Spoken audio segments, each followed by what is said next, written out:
There are several formulas which you can use in Excel, and there are two ways how to call or use a formula. First of all, let's do it manually. Click in an empty cell and type the equal sign.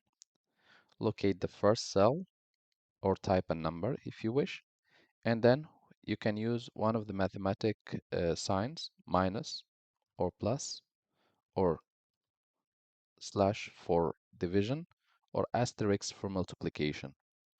Next step, select another cell or type another number and hit enter to call the result.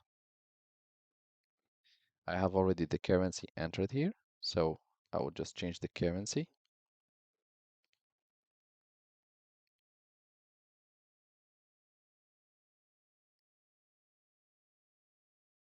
And I will reduce the decimals. The next step, we can use the automatic formula. Click anywhere, type the equal sign, and type the name of the function. You can sum. For sum, you have sum if, some ifs, and you have also VLOOKUP, etc. So for now, I will use sum, opening parentheses, select a range of cells which you want to sum, and the closing parentheses, and hit enter to call the result. Let's check if the results are correct. And here in the bottom, you see that the sum shows 10,700.0, 10,700.0. You can always use the function here on the right side under home button.